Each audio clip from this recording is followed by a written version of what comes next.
नमस्ते दोस्तों, स्वागत है आपका आपके अपने YouTube चैनल ट्रेंडिंग स्टॉक्स में। आज 4 फरवरी ट्यूसडे का दिन। आज के दिन के लिए जिन तीन स्टॉक्स को हमने स्विंग ट्रेडिंग के पॉइंट ऑफ व्यू से आइडेंटिफाई किया था, चलिए वीडियो शुरू करते हैं और तीनों स्टॉक्स का एनालिसिस एक एक करके डिस्कस करते हैं। तो पहला स्टॉक था Coromandel international.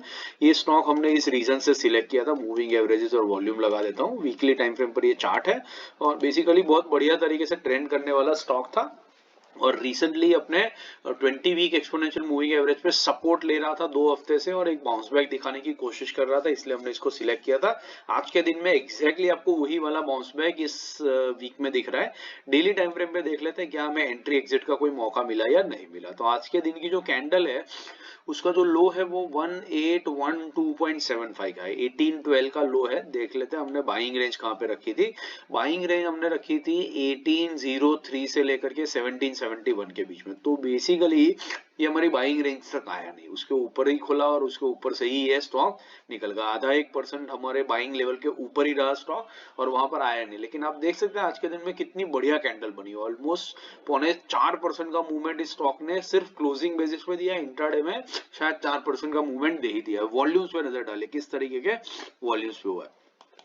Weekly time frame पर आपको पैटर्न परफेक्टली ऐसी दिख रही है जैसी पैटर्न यहाँ पर ये वाली ग्रीन कैंडल ने बनाई है। देखिए इस दोनों ग्रीन कैंडल्स के पहले 2-3 हफ्ते तक स्टॉक इसी लेवल पर होवर कर रहा था और फिर उसके बाद में एक बढ़िया ब्रेकआउट दिया था। तो वैसा ही ब्रेकआउट हुआ है और कल के दिन में ये वाली जो ग्रीन कैंडल है वैसी ही एक ये वाली जो कैंडल है वैसी ही एक ग्रीन कैंडल आप यहाँ पर भी देख बनती हुई डेफिनेटली देख पाएंगे। That is what we estimate. But ठीक है, कोई बात नहीं, ट्रेड हमारे हाथ में है, कोई दिक्कत की बात नहीं है। लेकिन जैसा हमने सोचा था उस हिसाब से गया है, वो अपने आप में बड़ी चीज है। मौके तो कहीं ना कहीं मिलते रहेंगे। एनालिसिस अगर सही होगा तो definitely opportunities will come by. उसको चेज नहीं करना है एंड वेट करना है राइट टाइम के लिए जब मौका आपको सही से मिलेगा। दूसरा स्टॉक था क्रिसिल। ये आप देख सकते हैं बढ़िया ट्रेंडिंग स्टॉक है। ऐसे वीक मार्केट में भी अच्छी तरीके से मूव कर रहा था। Recently 50 week exponential moving average से बड़ा रिजेक्शन लिया था, इसलिए 20 वीक के आसपास में हम इसको पकड़ने की कोशिश कर रहे थे। तो डेली टाइम फ्रेम पे देख लेते हैं। आज के दिन में क्रिसिल ने जो लो लगाया वो 5342 का है, 5342। हमने बाइंग रखा था 5321 से लेकर के 5400 के बीच में। तो 5342 मतलब हमारी बाइंग रेंज में स्टॉक बहुत बढ़िया तरीके से आ गया और कल का जो क्लोजिंग था उसके ऊपर जाकर के स्टॉक ने क्लोजिंग दे दिया। तो जहां पर भी आपने एंट्री ली होगी उस लेवल से आप आधे से 1% के प्रॉफिट में डेफिनेटली स्टॉक के अंदर में बैठे होंगे।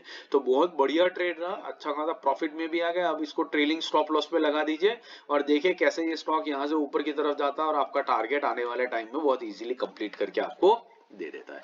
तीसरा स्टॉक था फैक्ट। फैक्ट लिमिटेड हमने अगेन इसी रीजन से सिलेक्ट किया था। बढ़िया तरीके से ट्रेंड करने वाला स्टॉक है। 50 वीक एक्सपोनेंशियल मूविंग एवरेज 866 उसके आसपास हम पकड़ने की कोशिश कर रहे थे।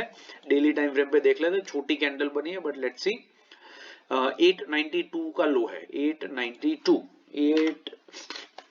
890 हमारी बाइंग रेंज थी, उससे ₹2 ऊपर ही स्टॉक रहा है। तो ये स्टॉक भी हमारे बाइंग रेंज में आया ही नहीं है। वहां से हालांकि स्टॉक ने आधे 1% का प्रॉफिट दिखा दिया है बाइंग रेंज से, मतलब जो लो था वहां से, और इंट्राडे में काफी ऊपर गया है लेकिन हमारे हाथ में नहीं आया। बट फिर भी वीकली टाइम फ्रेम पर भी ये स्टॉक ज्यादा मूव नहीं किया है। 50 वीक एक्सपोनेंशियल मूविंग एवरेज पे आ सकता है जहां पर आप एंट्री लेकर के एक अच्छा खासा ट्रेड इसमें एक्सपेक्ट कर सकते हैं। आशा करता हूँ ये एनालिसिस आपको समझ में आ रहा है और पसंद आ रहा है। पसंद आ रहा है तो वीडियो को लाइक जरूर कीजिएगा और चैनल को अपने दोस्तों के साथ भी शेयर जरूर से कीजिएगा। बाकी intraday swing positional sectoral analysis के वीडियोस रख दिए, इनको देखिए, सीखते रहिए और मार्केट से पैसा कमाते रहिए। Thank you and have a great trading day tomorrow.